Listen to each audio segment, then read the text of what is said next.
പറയാനുള്ളത് റോണോയെക്കുറിച്ച് തന്നെയാണ്. വിമർശനങ്ങൾക്ക് ഗോൾ കൊണ്ട് മറുപടി പറഞ്ഞാണ് ശീലം. പ്രായത്തെ തോൽപ്പിച്ച് ഡ്രിബിൾ ചെയ്ത് മുന്നേറുന്നതാണ് അദ്ദേഹത്തിന്റെ രീതി. വലിയൊരു സ്വപ്നത്തിലേക്കാണ് യാത്ര.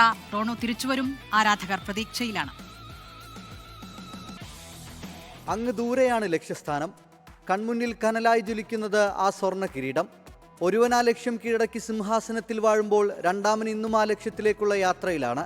ഒപ്പം പന്ത് തട്ടിയവരിൽ പലരും കളിമതിയാക്കി. പരിശീലകന്റെ കുപ്പായമണിഞ്ഞ് ഡഗ്ഔട്ടിലിരുന്ന് തന്ത്രം മെനയുമ്പോൾ ഒടുങ്ങാത്ത യവനവുമായി റോണോ ഇന്നും ദേശീയ ജേഴ്സിയിൽ പന്ത് തട്ടുകയാണ്. നേടേണ്ടതെല്ലാം അയാൾ നേടിക്കഴിഞ്ഞു എന്ന് ലോകം പറയുമ്പോഴും കളിക്കളത്തിൽ തുടരാൻ അയാളെ പ്രേരിപ്പിക്കുന്നത് ആ ഒരൊറ്റ ലോകകിരീടമാണ്.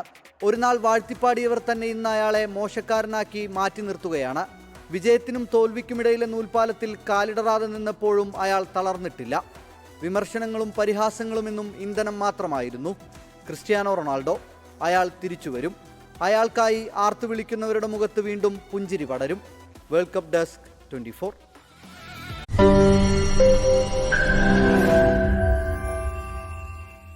ലോകത്തെവിടെയായാലും ഏത് സമയത്തും 24 വാർത്തകളും ഓഗ്മെന്റഡ് റിയാലിറ്റി പാക്കേജുകളും എക്സ്പ്ലെയിനറുകളും വിശദമായി കാണാൻ ഞങ്ങളുടെ യൂട്യൂബ് ചാനൽ നിങ്ങൾക്ക് സബ്സ്ക്രൈബ് ചെയ്യാം.